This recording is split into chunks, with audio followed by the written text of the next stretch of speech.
Bonjour à toutes et bienvenue dans ce nouveau podcast de Femmes à part, podcast dans lequel aujourd'hui j'ai la chance d'accueillir Elisabeth. Bonjour Elisabeth. Bonjour Thérèse. Merci d'avoir accepté d'enregistrer ce podcast avec moi. Alors pour celles qui ne connaissent pas trop la chaîne ou son fonctionnement, j'essaye à peu près une fois par mois d'enregistrer un podcast avec l'une d'entre vous qui apporte son témoignage, ses éclairages par rapport à son cheminement sur la féminité, la vocation de la femme, la tenue vestimentaire, etc. Chacune a une expérience de vie qui est différente. Vous avez toutes des âges différents, bien sûr, des professions différentes. Vous n'avez pas le même parcours, tout le monde n'a pas reçu la même chose dans son éducation. Et c'est vrai que c'est toujours passionnant d'entendre vos différents témoignages. Et je sais que vous êtes nombreuses à les aimer et à les réclamer. Vous dites que vraiment ça vous aide, ça vous inspire. Donc voilà pourquoi aujourd'hui j'accueille Elisabeth qui m'avait donc fait un témoignage tout à fait spontané par mail et puis voilà, en discutant un peu, je lui ai proposé de faire ce podcast. Donc on va parler de beaucoup de choses aujourd'hui, de choses très concrètes mais aussi de philosophie, de la symbolique du vêtement en quelque sorte, le fait d'être aligné entre l'intérieur et l'extérieur. Mais peut-être pour commencer, Elisabeth, si vous pouviez vous présenter en quelques mots à nos auditeurs pour qu'ils vous connaissent un peu mieux et puissent vous situer. Oui, eh bien j'ai 42 ans, je suis professeure de philosophie dans l'enseignement public et je suis célibataire, consacrée. J'ai fait un vœu de chasteté perpétuelle lorsque j'avais 30 ans. Voilà, pour vivre vraiment donné au bon Dieu. C'était pas ma vocation d'entrer dans la vie religieuse après discernement à l'aide d'un directeur spirituel, mais voilà, j'ai eu cette grâce, voilà, de pouvoir me donner au bon Dieu et d'essayer de témoigner de son amour dans le monde. Et ben ça déjà, je trouve ça extraordinaire et digne d'admiration. Donc merci d'avoir partagé ça avec nous. Alors je crois que vous avez découvert Femme à part en 2019, si je me souviens bien de ce que vous m'aviez dit. Je vous laisse nous dire un petit peu comment vous avez connu Femme à part et peut-être voilà un peu ce que ça vous a apporté, où est-ce que vous en étiez à ce moment-là par rapport à votre cheminement vestimentaire. Oui, effectivement, donc j'ai découvert Femme à part assez récemment, il y a 3 ans. Ça a été un grand changement, j'y viendrai tout à l'heure plus en détail. Mais d'abord, quelques mots sur d'où je viens, effectivement. Je n'ai pas du tout reçu une éducation qui m'a apporté à la pudeur, à la décence et à l'élégance, à tout ce que vous transmettez. Et du coup, vous m'avez beaucoup appris. Et de même, je n'ai pas reçu une éducation catholique, ça a été un cheminement personnel dans l'enfance, puis à l'âge adulte. Et les deux, je parle de cela parce que les deux sont liés, le cheminement spirituel et le cheminement vestimentaire. Alors pour résumer, depuis la 6e, c'est-à-dire vers 10-11 ans, jusqu'à l'âge de 25 ans, je ne portais quasiment que des pantalons. Je portais certes des jupes longues, assez longues l'été. Je n'ai jamais porté de jupe courte. Ça a toujours été intuitif et instinctif chez moi de trouver ça inélégant, des jupes trop courtes, et je ne me serais pas sentie à l'aise dedans, même si je n'avais pas la notion consciente de la pudeur. Mais voilà, je mettais des pantalons. D'abord, à l'origine, c'est parce qu'au collège, les garçons dans les escaliers soulevaient les jupes des filles. Donc, j'ai rapidement demandé à ma mère de pouvoir porter des pantalons. Et je les ai conservés pendant très longtemps. Il y avait d'abord un rapport très utilitaire aux vêtements. Je n'accordais pas beaucoup d'importance à la question des vêtements. Je passais beaucoup de temps pour mes études, ma scolarité. Plus tard, j'ai fait des études de philosophie. Et vraiment, c'était le monde des idées, le monde de la pensée, la lecture, la réflexion qui primait. Et voilà, j'avais une vision du corps qui était finalement pas très chrétienne, mais ça, je ne me rendais pas compte. Je ne comprenais pas vraiment, ou je ne réalisais pas qu'on était vraiment des êtres incarnés. Et donc j'avais un rapport au corps et notamment aux vêtements assez simple et utilitaire. J'achetais même mes vêtements mes pantalons. J'ai fini par acheter mes pantalons dans les rayons hommes quand j'étais jeune adulte, parce que c'est là que je trouvais des pantalons assez amples, car souvent pour les femmes c'était des pantalons moulants qui ne me convenaient pas. et je ne voyais pas le problème à l'époque de porter des pantalons pour hommes. Voilà, je choisissais toujours du bleu marine ou éventuellement du vert, des couleurs très classiques. Donc je crois que je n'étais pas indécente, mis à part le fait que je portais des pantalons, mais voilà, il n'y avait rien de séducteur, évidemment, et en tout cas pas grand chose de féminin, peut-être juste des cols Claudine de temps en temps, mais voilà, j'ai longtemps je me suis longtemps habillée de cette façon assez invisible et neutre, tout en gardant quand même un peu l'idée du bon chic, bon genre que maman m'avait transmis. Elle a quand même toujours eu ce sens du bon goût, voilà, de l'harmonie des couleurs, et donc ça je l'ai quand même reçu de sa part. Mais j'ai aussi reçu de sa part un rapport beaucoup plus trouble à l'égard du vêtement. Maman, avant ma naissance, s'habillait d'une façon très coquette, voire séductrice, et plus tard elle l'a regretté, et en tout cas moi je pensais que c'était à cause de cela. Elle a dû changer beaucoup de travail étant jeune parce que les hommes l'embêtaient, et moi je m'étais dit, étant plus jeune, pourquoi maman ne s'est pas fait laide, pourquoi elle s'est fait si jolie, puisque ça lui causait tant de tracas. Et donc je pense que c'est une des raisons pour lesquelles j'ai refoulé inconsciemment ma féminité, en l'associant à un danger et aussi au péché, je peux le dire comme ça. Voilà, maman par ailleurs, donc quand elle a eu un recul critique sur cette coquetterie qu'elle a eue étant plus jeune, est passée un peu dans un extrême inverse, et donc c'est parfois un petit peu négligé, avait beaucoup moins de soin de sa tenue, tout en restant digne, mais enfin c'était plus du tout pareil, et donc j'ai un peu eu ce modèle comme ça aux antipodes, et donc je suis passée comme ça moi-même dans cet extrême de l'invisibilité de la tenue, et voilà, et j'étais assez pudique, maman ne l'était pas toujours, et je pense que par contre-coup, j'ai développé une grande pudeur. Et donc voilà, j'étais donc dans ces pantalons bleu marine, ces tenues voilà, vraiment sans expressivité pendant très longtemps. Et ce qui a changé la donne, c'est vers l'âge de 25 ans, j'ai dû porter des jupes pour pouvoir rentrer dans une communauté religieuse qui était une école, et je voulais assister à des cours. J'étais jeune enseignante, je souhaitais assister à des cours, et pour cela il fallait s'habiller avec des jupes ou des robes assez longues, et je n'en avais pas à l'époque, c'était en automne, donc j'avais des jupes d'été, et bref, j'ai cherché, j'ai pris ce que j'ai trouvé, des jupes droites, pas extraordinaires, pas très très féminines, enfin ça faisait l'affaire. Et en tout cas ça a été une grande découverte, parce que j'ai vraiment découvert à l'époque que c'était beaucoup plus confortable d'être en jupe qu'en pantalon, que je me sentais beaucoup plus à l'aise dans mes mouvements, que je ne me sentais pas entravée comme c'était le cas avec les pantalons. Et donc depuis cet âge-là, depuis l'âge de 25 ans, voilà, je n'ai porté quasiment que des jupes. J'ai mis mes pantalons de côté assez rapidement, à l'exception de quelques joggings, des survêtements que j'ai gardés un peu plus longtemps et que j'ai un peu plus de mal à quitter, mais maintenant ils sont tout à fait abandonnés. Mais voilà, et ça donc pendant très longtemps je me suis habillée comme ça, donc en jupe, donc de l'âge je dirais de 25 ans à entre 35 et 40 ans, et donc j'étais décente, c'était en dessous du genou, vraiment c'était tout à fait décent, mais maintenant je peux dire que c'était pas spécialement élégant, parce que je n'accordais pas davantage de temps à mes vêtements. En plus dans le commerce, peut-être plus à l'époque encore qu'aujourd'hui, on avait du mal à trouver des jupes suffisamment longues. En plus je suis grande, donc souvent ça faisait des jupes trop courtes. Et puis j'ai une morphologie, je suis trop cambrée, j'ai des hanches lâches, donc j'ai un peu de peine à trouver des choses qui me vont. Donc dès que je trouvais une jupe qui m'allait et qui était suffisamment longue, je la prenais sans être très regardante sur la couleur. Donc du coup, j'ai souvenir de jupes marron, noires, des choses vraiment un peu tristes en fait. Mais bon, au moins c'était des jupes et c'était décent. Et donc voilà, ça a duré assez longtemps. Jusqu'à ce que je vous découvre. Voilà. L'arrivée de Femme à part. Voilà, exactement.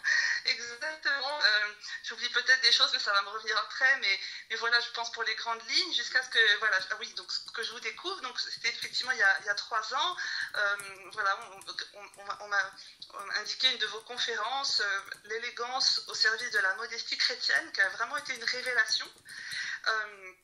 Qui m'a ouvert justement, qui m'a permis en fait de rééquilibrer mon rapport aux vêtements, en intégrant cette dimension de féminité, de rayonnement, de beauté, d'élégance. et voilà, en assumant vraiment totalement cette féminité. Alors j'avais déjà un petit peu cheminé les années précédentes, c'est pas venu comme ça directement. Je peux dire qu'auparavant j'ai eu un processus de réconciliation avec mon corps. Voilà, ça s'est fait de différentes façons. J'ai par exemple pris des cours de dessin, fait de l'aquarelle. Une fois que j'ai un petit peu laissé de côté, voilà, j'ai fini mon doctorat en philosophie, ça m'a pris plusieurs années. Donc j'étais vraiment toujours dans ce monde très intellectuel, et une fois que ça a été fini, j'avais vraiment soif de retrouver le monde sensible, des activités manuelles. Donc voilà, j'ai pris des cours de dessin. Et j'ai découvert à quel point j'aimais la couleur, à quel point la couleur était vitale pour moi. Ça a vraiment été une révélation, la couleur. Et donc ensuite, assez naturellement, eh bien, c'est passé dans les vêtements.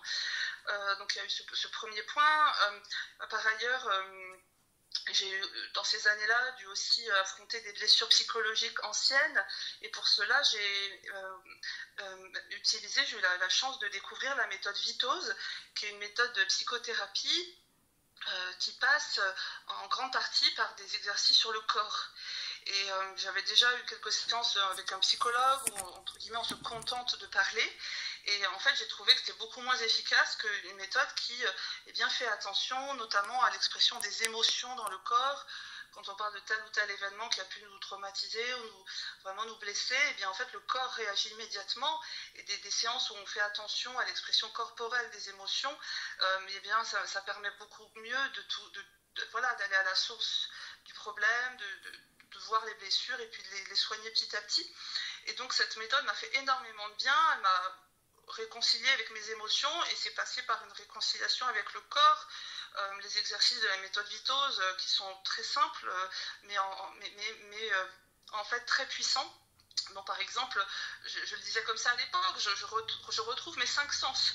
Alors, c'est peut-être difficile à croire, mais avant, je voyais quand même, je touchais, j'entendais. Mais grâce à ces exercices, je voyais vraiment, j'ai réappris à sentir et à ne pas tout de suite basculer sur un plan mental ou intellectuel, et vraiment à voir ce qui m'entoure. Et alors une conséquence pratique assez immédiate a été de refaire ma décoration, de mieux assumer la décoration de mon intérieur.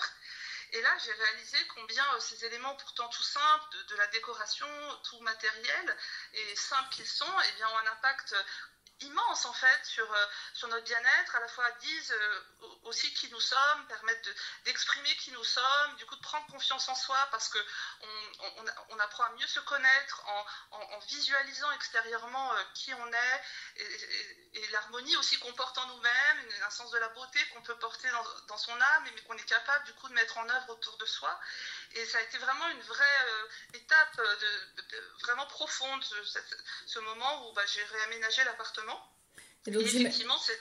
Pardon, non, j'allais dire, j'imagine que ça a eu aussi des conséquences par rapport, vestimentairement parlant, par rapport à votre façon de vous habiller. Exactement, c'est-à-dire, c'est à ce moment-là, dans ces mois-là, que je vous ai découverte et que j'ai écouté donc cette conférence dont je parlais, et du coup c'était cohérent en fait.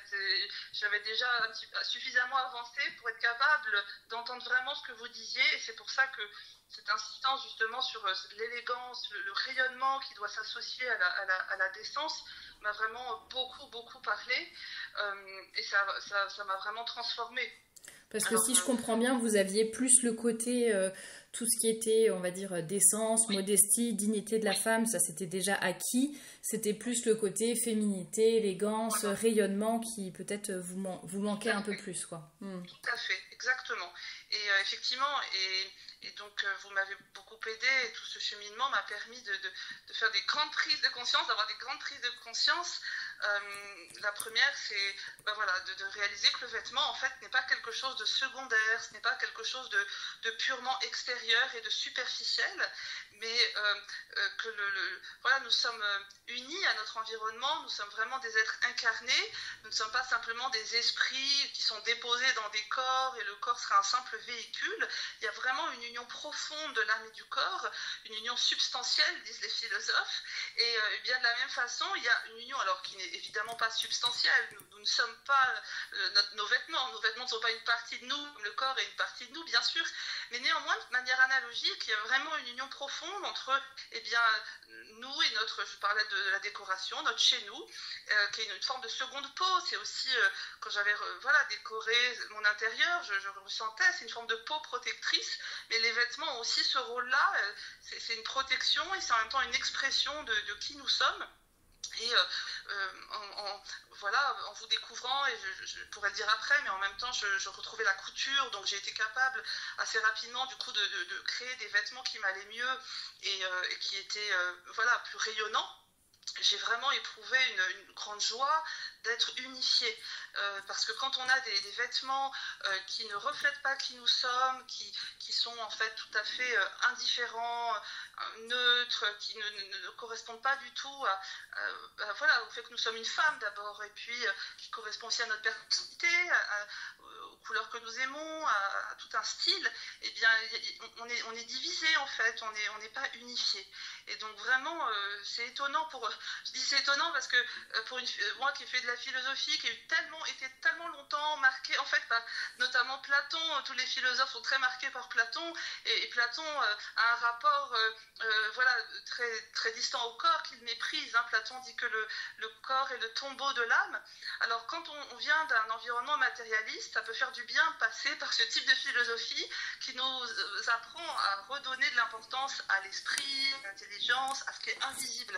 Donc je dirais un petit temporaire, c'est très bien de passer par ce genre de philosophie. Mais le problème, c'est que quand on y reste, on peut finir par, et je crois que c'était mon cas, par négliger en fait son corps, ne pas réaliser qu'on est vraiment des êtres humains. On n'est pas des anges, évidemment, on n'est pas des anges, on est des êtres humains, nous avons certes une âme, mais qui est dans un corps, et l'âme d'ailleurs, elle va avec le corps, l'âme elle est là pour animer un corps, en tout cas elle n'a pas de sens dissocié du corps. Les anges par exemple sont des purs esprits, mais on ne dit pas qu'ils ont une âme, puisqu'ils n'ont pas de corps. Donc l'âme et le corps vont véritablement ensemble, et on ne peut pas privilégier l'un absolument au détriment de l'autre. Donc ça a vraiment été une grande découverte, et la découverte aussi d'une joie, de se sentir bien dans sa peau, de se sentir heureuse, rayonnante, on voit bien, oui, pardon, j'allais dire, on voit bien l'importance de cet équilibre, comme vous disiez, entre le corps et l'âme, et de cet alignement finalement entre l'intérieur et l'extérieur. Et c'est ça aussi qui vous permet comme vous le disiez à l'instant, d'être en paix, de vous sentir bien, de vous sentir aligné, et de mieux rayonner finalement par là même. Parce que quand on est bien aligné et bien épanoui et paisible par rapport à soi-même, c'est sûr que c'est en fait naturellement, j'allais dire presque sans rien faire, on rayonne. Et c'est ça aussi que je recommande et que je prêche dans mes podcasts, mais c'est exactement ça. Et donc ça c'était votre premier point, je crois, et vous m'aviez dit qu'il y avait deux autres aspects à développer. Voilà, parce que en fait ce rayonnement, c'est pas un rayonnement par gloriole, vous voyez, je pense qu'étant plus jeune, je m'invisibilisais aussi par une mauvaise compréhension des choses, et parce que s'exhiber, se montrer, rayonner, être vu, eh bien peut être pensé, si on a une vision un peu faussée des choses, comme une forme d'égocentrisme, vous voyez, se rendre vraiment trop visible, et on peut vouloir s'effacer par peur en fait de s'imposer aux autres, par peur d'écraser les autres. Donc évidemment il y a un équilibre à trouver, et le rayonnement dont je parlais n'est pas du tout, maintenant je l'ai compris, je le vis, donc je vois bien, je dis pas c'est pas du narcissisme évidemment, mais c'est au contraire pour rendre les gens heureux aussi autour de nous. Depuis ces dernières années, notamment grâce à vous, j'ai compris que le vêtement c'était aussi donc certes pour soi, mais aussi pour les autres, que c'était un respect des autres, et que c'est eux qui nous voient plus que nous voyons. Alors justement, moi qui suis enseignante, je vois très bien, je passe des heures devant mes classes, debout devant mes classes, évidemment ma tenue, elle est très importante, et donc j'ai à cœur déjà par transmettre la joie de vivre grâce à ces vêtements colorés, harmonieux, au lieu de des vêtements habituellement que mettent les professeurs, la plupart des professeurs qui sont en jean, en pantalon, enfin voilà, mais du coup c'est toujours un petit peu la même chose et un peu terne, de mettre de la couleur, avoir des jolies robes, et bien déjà ça égaye un petit peu l'atmosphère. Et plus profondément, Oui. Pardon, j'allais dire, d'après ce que j'ai compris, vous êtes dans le public et là vous dites Voilà. que a priori les autres profs ne sont pas habillés de la même façon que vous. Est-ce que vous avez déjà eu des remarques négatives ou est-ce que vous avez, je sais pas, été montré du doigt, moqué gentiment par vos élèves ou par le corps professoral parce que vous étiez habillés différemment ou pas? Pas du tout, vraiment pas du tout. Au contraire, et c'est même très très étonnant, j'ai eu vraiment assez régulièrement des retours. Je n'ai jamais eu de retour négatif. Les retours que j'ai eus ont toujours été positifs, y compris d'élèves avec des styles vraiment comme peuvent avoir beaucoup d'adolescents aujourd'hui, soit habillés tout en sombre ou avec des mini-jupes, enfin des styles vraiment très très différents, mais vraiment des élèves qui appréciaient mes couleurs, qui aimaient mes tenues, et même qui le disaient à des collègues, qui disaient ah, bah, cette professeure, elle a des jupes de toutes les couleurs, c'est vraiment très joyeux. Et la collègue m'a dit bah tu vois c'est ta signature, et non non, et du coup les collègues au contraire appréciaient. Et regardait, me dire bah ça c'est toi qui l'as cousu et du coup était au contraire elle disait bah moi j'aimerais bien apprendre à coudre. J'ai même une collègue qui m'a demandé de lui montrer comment je cousais mes jupes, elle qui était toujours en pantalon, donc je lui ai montré une fois, on a cousu ensemble une jupe pour elle, une jupe longue. Ah, donc, c'est génial. Mais c'est vrai c'était que vraiment chouette. Oui. ouais, oui, c'est vrai qu'au bureau, moi, je me souviens que j'avais souvent des... alors, d'autant plus quand ils ont appris, mes collègues, que certains vêtements, je les faisais moi-même à cette époque-là. Et là, j'avoue, j'ai plus le temps, mais c'est vrai que du coup, j'avais vraiment souvent des questions sur «Ah, ça, c'est toi qui l'as cousu ou pas?» Enfin, voilà. Et c'est vrai que là, j'en profite d'entendre, enfin, que vous partagiez ce témoignage pour souligner le fait qu'en fait, souvent, on se met soi-même des obstacles et des peurs. On a peur du regard des autres. On se dit mais comment les autres vont me considérer si je sors trop du lot, si voilà, avec la décence, la modestie, la féminité. Et en fait on se rend compte, enfin moi en tout cas de tous les témoignages que j'ai entendus et j'en entends et j'en lis beaucoup, et en fait on se rend compte que très souvent c'est surtout des... Alors, oui on sort du lot, ça c'est une chose, mais c'est souvent positif, souvent les gens nous font des compliments, vont dire que c'est bien, et en fait je pense que tant qu'on est aligné, comme vous le disiez juste avant, entre l'intérieur et l'extérieur, qu'on est soi-même, qu'on a son style, qu'on a quand même des vêtements qui nous vont bien, qui sont beaux et qu'on rayonne. On n'est pas en train de parler de juste se mettre un sac à patates et que ça suffit. Mais justement, quand on rayonne, en fait, je veux dire, ça fait le travail presque pour nous. Et puis ça fait aussi, il y a une dimension vraiment apostolique, enfin une dimension d'exemple, d'apostolat. Donc ça, c'est sûr que c'est vraiment important. Oui, je voulais justement insister sur cette dimension apostolique. Je, enfin, pardon, ma démarche vestimentaire est aussi animée par un souci apostolique politique, notamment dans mon travail d'enseignante. Je veux dire par là que dans une époque où la différence homme-femme est tellement bafouée, où l'idéologie transgenre et l'idéologie du genre prend tellement d'importance, notamment dans l'école publique, eh bien, je porte des robes pour réaffirmer silencieusement qu'une femme n'est pas un homme, qu'un homme n'est pas une femme, et réaffirmer vraiment la féminité et vraiment tout faire pour ne pas s'habiller d'une manière androgyne et d'une manière justement qui porterait à confusion sur cette différence fondamentale homme-femme. Je pense vraiment que c'est une attaque profonde. En fait, je crois que c'est une attaque envers Dieu, cette attaque de la différence homme-femme. Dieu a créé l'homme homme et femme, l'être humain homme et femme. C'est une distinction voulue par Dieu. Et c'est un point évidemment fondamental qui touche au mystère de l'être humain et je pense aussi au mystère de Dieu, puisque l'homme est à l'image de Dieu. Donc ça nous dépasse un petit peu, mais c'est un enjeu évidemment très profond, et quand je dis un enjeu politique, c'est vraiment dans le sens noble du terme, au sens où c'est notre place dans la cité, dans la communauté politique, dans la société qui est en jeu, mais derrière il y a des enjeux philosophiques et je dirais même théologiques très puissants. Donc c'est pour moi une forme d'acte comme ça, d'engagement. Et d'actes, oui, politiques, de s'habiller de cette façon-là, et aussi d'actes apostoliques, parce que j'en viens du coup au troisième point aussi que je voulais évoquer, mais tout est un petit peu lié, dans les découvertes que j'ai faites ces dernières années concernant les vêtements, eh bien c'est que la féminité n'implique pas nécessairement la séduction et le péché.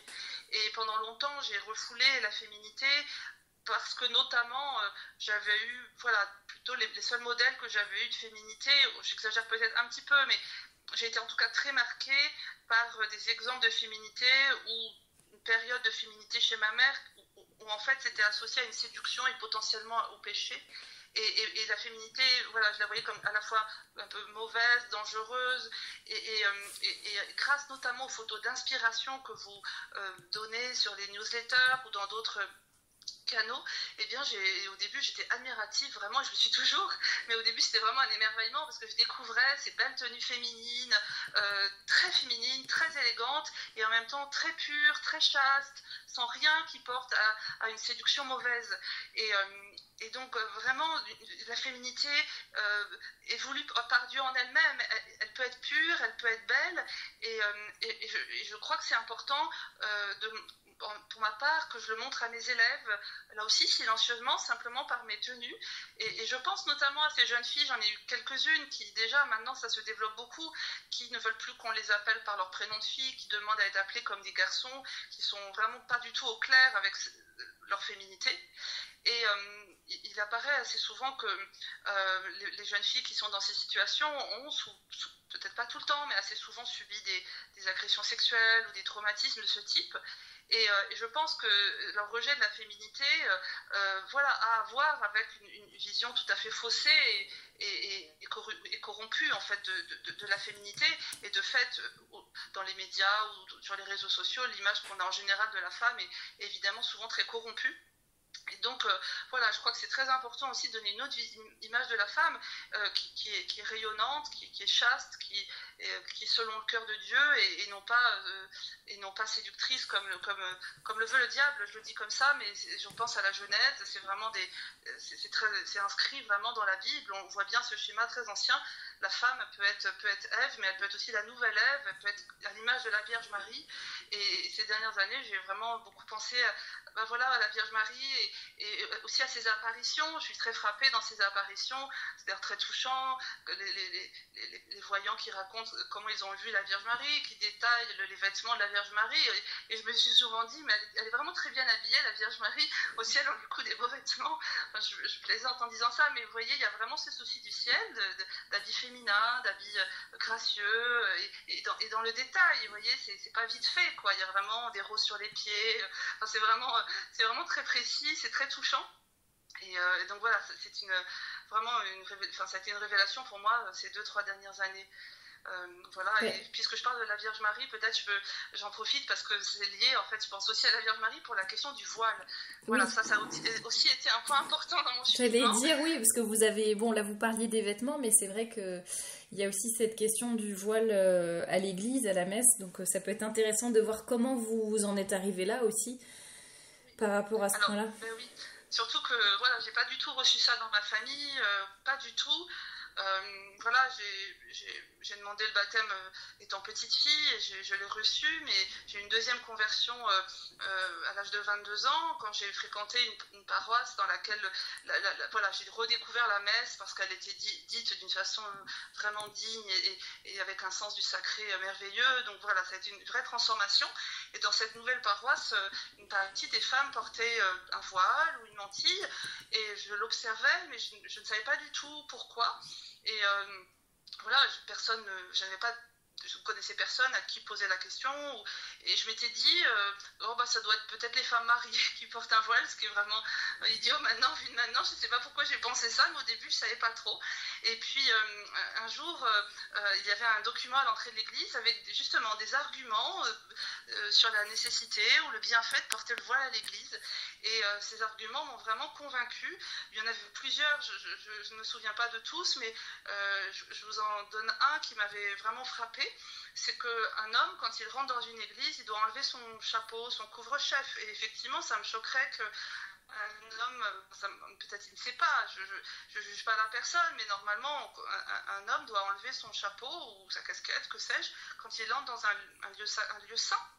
Eh bien, effectivement, pourquoi la femme ne marquerait pas elle aussi visiblement le fait qu'elle n'est pas dans un lieu profane, qu'elle est dans un lieu saint, dans l'église de Dieu, dans la maison de Dieu, dans un lieu de prière, on adore Dieu, et du coup, je trouve ça assez raisonnable que ça s'incarne comme ça dans la tenue. Donc au début, vous voyez, c'est des arguments qui m'ont convaincu, et je fais une parenthèse, mais justement, vous le dites souvent, et vous avez vraiment raison, il faut donner des arguments, par exemple pour les vêtements, vous le faites souvent.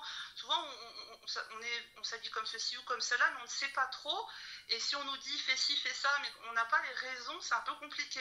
Par contre, quand on a toute l'argumentation, évidemment, c'est beaucoup plus facile. Et donc là, c'était le cas. J'ai eu cette chance d'avoir cet argumentaire. Et écoutez, ça m'a paru raisonnable, et je l'ai fait. Donc ça, c'était même avant de me mettre des jupes. C'était le premier pas finalement. Enfin, ouais. Oui. Absolument. Et d'ailleurs, j'en profite pour ajouter, juste pour compléter ce que vous dites par rapport aux arguments. Je précise une chose, c'est que on n'est pas toutes sensibles aux mêmes arguments non plus. C'est-à-dire que vous allez peut-être entendre quelque chose qui va pas vraiment vous convaincre ou vous parler. Pour autant, ça veut pas dire qu'il faut tout de suite se dire j'abandonne, je tourne le dos et j'oublie. Mais il faut essayer de comprendre plus profondément, d'aller plus loin, etc. Enfin, moi, je sais que c'est ce qui m'est arrivé au tout début de mon cheminement, pareil, vestimentaire, pour le voile aussi. Et il y a des choses que je comprenais pas forcément, où j'étais pas forcément d'accord. Alors je les faisais quand même, mais c'est vrai que j'étais pas très convaincue.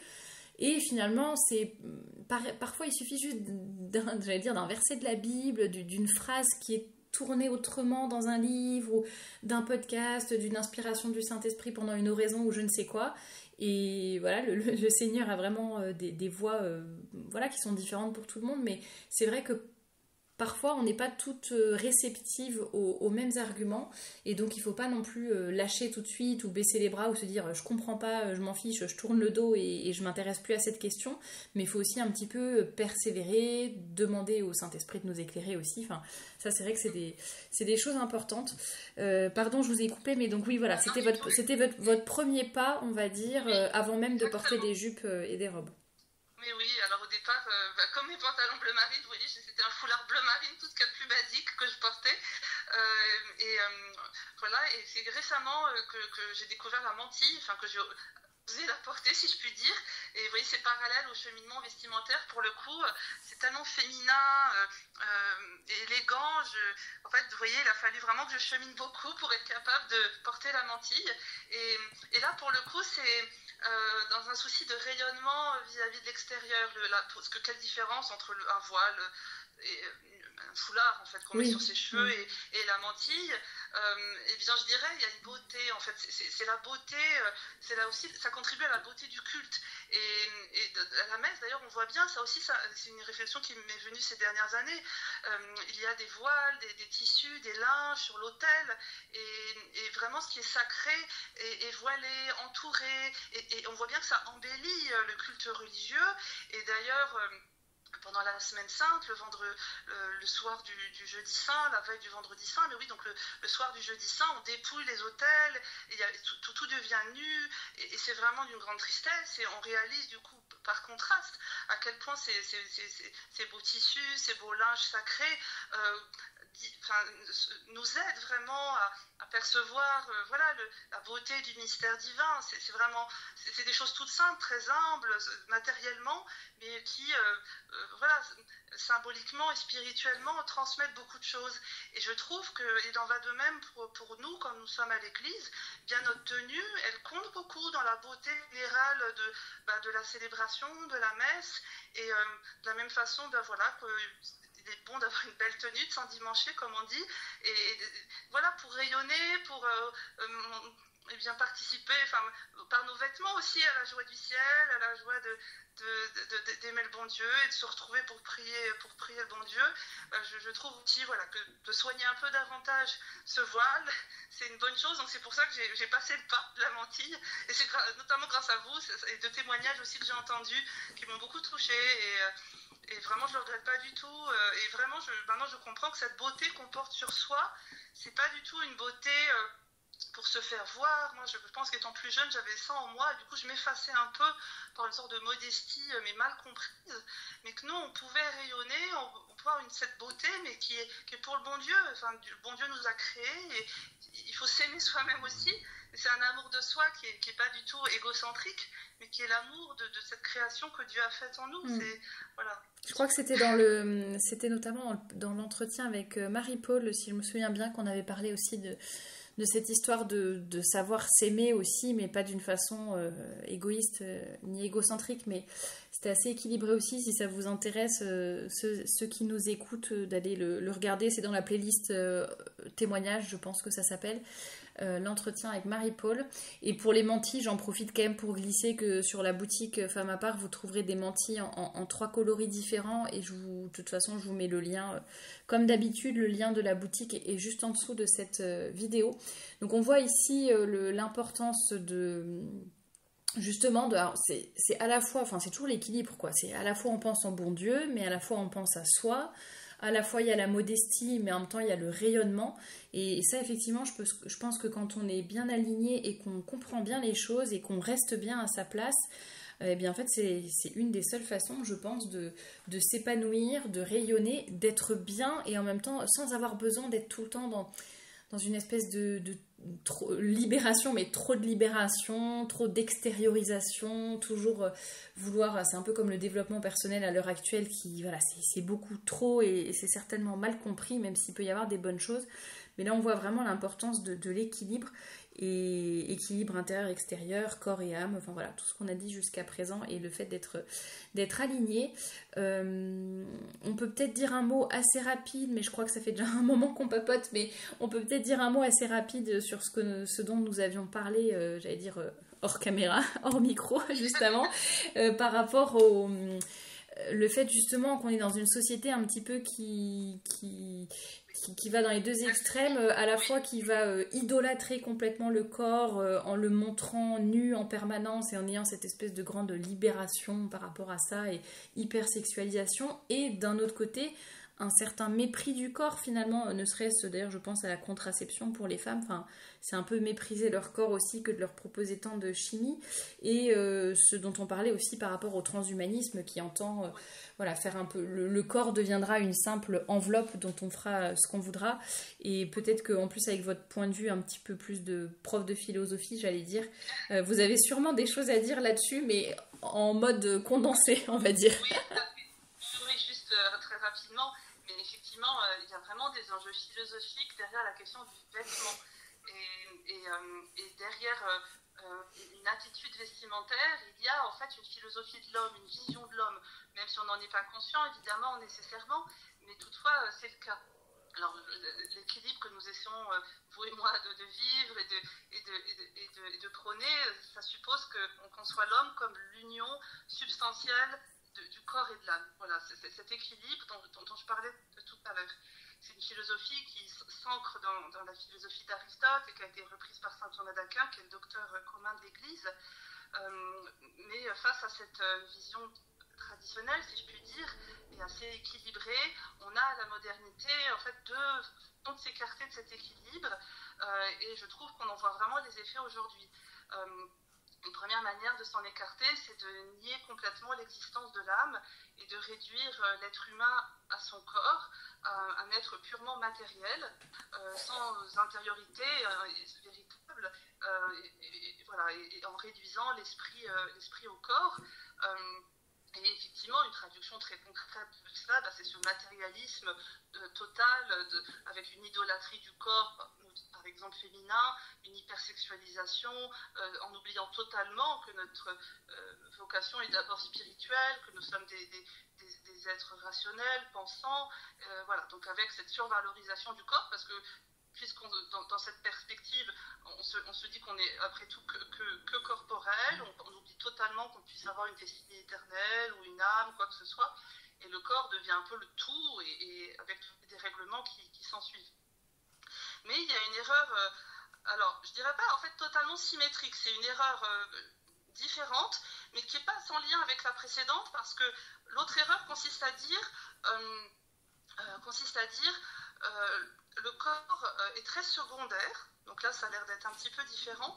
Mais en quoi c'est commun, c'est qu'il y a cette négation de l'âme. Dans l'autre erreur, il y a aussi une négation de l'âme. Mais par contre, tout va être mis dans le cerveau. On va se dire que ce qui compte, c'est vraiment au niveau cérébral, un peu sur le modèle de l'ordinateur.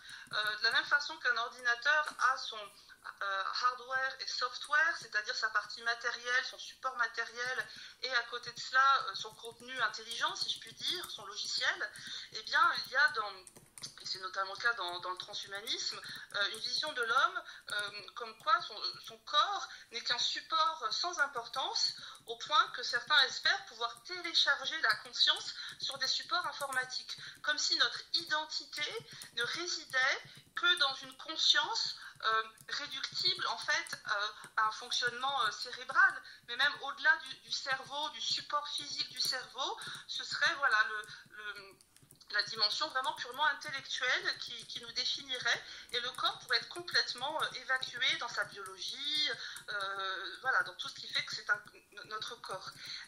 Et on voit ça donc tout à fait dans le transhumanisme, où finalement le corps, avec toutes ses limites, de la fatigue, le fait qu'on a des rythmes biologiques, le fait qu'on peut tomber malade, évidemment le transhumanisme exècre cela, veut transcender l'être humain vers une espèce supérieure, et veut, vous savez, mettre des implants électroniques dans notre corps. Donc il y a vraiment une sorte de mépris du corps en raison notamment de ses limites.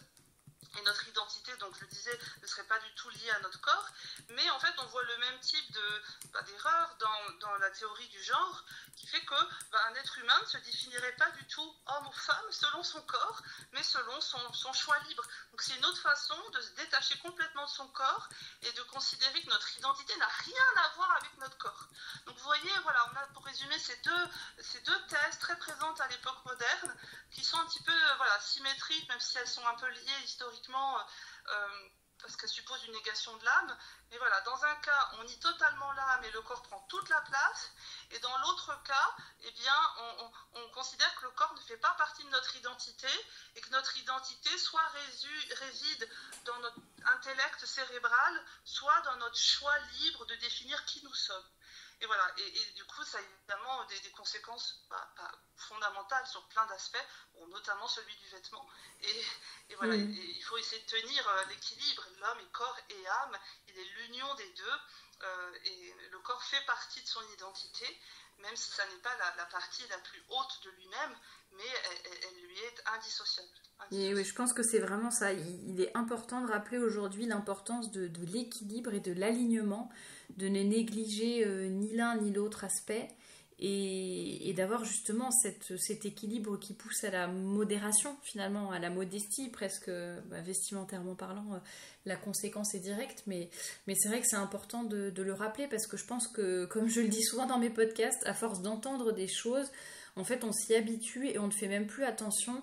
Et on a du mal aussi, je pense, peut-être par manque de formation aussi, mais on a du mal à revenir vraiment au principe, à la racine, à ce qui explique tout ça. Donc c'est important que vous l'ayez rappelé, justement, comme ça nous remet un petit peu les bases en tête et ça nous permet d'être plus attentifs. Alors ça fait un petit moment déjà qu'on discute, mais je pense qu'on pourrait discuter des heures comme ça, mais on va essayer de conclure. Est-ce que vous auriez, je sais pas, un dernier conseil, une dernière chose à partager avec ceux qui nous écoutent, peut-être celles qui nous écoutent, si c'est plus des conseils vestimentaires, j'allais dire, par rapport à votre cheminement, mais est-ce que vous auriez peut-être une ou deux dernières choses à ajouter pour les personnes qui nous écoutent aujourd'hui? Oui, il y a deux petites remarques, vraiment une concrète et une spirituelle. La remarque concrète, eh bien, c'est que quand on change comme ça de vêtements, de garde-robe, notamment quand on met des robes et des jupes et des robes, alors qu'on n'était pas habitué, il peut y avoir vraiment beaucoup de petits points pratiques sur lesquels on bute. Il faut vraiment se dire qu'il y a des solutions. Aujourd'hui, si on prend un petit peu le temps, qu'on fait des recherches sur Internet, qu'on exploite aussi tous les trucs et astuces que vous nous donnez. Je dis très rapidement, j'ai eu des difficultés pour les collants, je n'étais pas habituée à mettre des collants, mais grâce à un article que vous avez écrit, j'ai réussi à trouver ce qui me convenait. J'ai aussi découvert, c'est tout simple, l'existence de faux cols, ce qui m'a aidé à la fois pouvoir porter des robes en hiver, mais en ayant quand même le cou protégé. Voilà, c'est des exemples tout simples. J'ai aussi, en hiver, découvert, j'apprécie les robes chasubles qui peuvent est très commode en hiver. Donc voilà, il y a vraiment beaucoup de possibilités, mais qui ne sont pas évidemment immédiates dans le grand commerce. Mais il faut vraiment persévérer, on trouve, il faut juste prendre un petit peu le temps, et ensuite, une fois qu'on a trouvé les solutions adaptées à ce qui pour notre situation, après ça va tout seul. Donc il faut vraiment être confiant là-dessus. Et puis la deuxième chose que je voulais dire, c'est plus au plan spirituel, mais voilà, je rappelle simplement que le christianisme enseigne que nos corps ressusciteront. Et c'est ce que nous disions tout à l'heure, nous sommes corps et âme. Et les théologiens catholiques enseignent que l'âme, après la mort, certes, elle subsistera un certain temps sans son corps, mais à la résurrection des corps, à la fin des temps, eh bien, elle retrouvera son corps et l'âme désirera retrouver son corps. Et ça fait partie de notre identité en tant qu'être humain d'être corps et âme. Et dans l'éternité, on sera corps et âme. Et la théologie explique que les corps seront glorieux. Et ils auront une forme de vêtement, alors pas les vêtements d'ici-bas, mais un vêtement lumineux qui sera le rayonnement de la présence de Dieu en nous. Et je trouve ça très très beau, et je pense que ce rayonnement dont nous parlons actuellement des vêtements, je pense qu'on peut le penser comme une anticipation à petite échelle évidemment de ce rayonnement de notre corps, mais qui rayonnera de notre intériorité dans la vie éternelle. Et donc ça a du sens, voilà, de chercher à rayonner par nos vêtements. C'est, je pense, une anticipation déjà du ciel d'une certaine façon. Eh ben merci pour ces bons conseils pour terminer ce podcast. Je suis sûre que ça donne des pistes un petit peu de réflexion, voire même de méditation à certaines femmes. Et c'est là que je trouve ça très intéressant de donner la parole aux unes et aux autres, parce qu'on n'a pas le même cheminement, pas la même façon de nous exprimer, de vivre les choses. Et là, ça permet de parler de modestie, d'élégance, de féminité d'une façon tout à fait différente. Donc merci beaucoup Elisabeth pour tous ces partages très riches. Merci beaucoup Thérèse, j'étais ravie vraiment de pouvoir partager cela avec vous. Et bah plaisir partagé. Ceux qui nous écoutent, n'hésitez pas à aller regarder écouter plutôt les autres entretiens. Et également, si vous êtes intéressés pour témoigner, eh bien n'hésitez pas à m'envoyer des petits messages par mail. C'est plus facile qu'en commentaire. Vous m'envoyez un mail si vous voulez témoigner, enregistrer un podcast, n'hésitez pas. Et voilà, je vous mets, comme d'habitude, vous avez tous les liens vers les réseaux sociaux. Elisabeth en parlait tout à l'heure, de Pinterest, de la newsletter dans laquelle j'envoie vraiment du contenu, de l'inspiration, etc. Donc tous les liens sont en barre d'infos comme d'habitude. Vous pouvez vous abonner à droite à gauche à la newsletter, aux réseaux sociaux, ou aller voir sur la boutique. Donc n'hésitez pas à aller regarder. Merci à tous ceux qui nous ont écoutés jusqu'à présent, et on vous dit à très bientôt pour un nouveau podcast.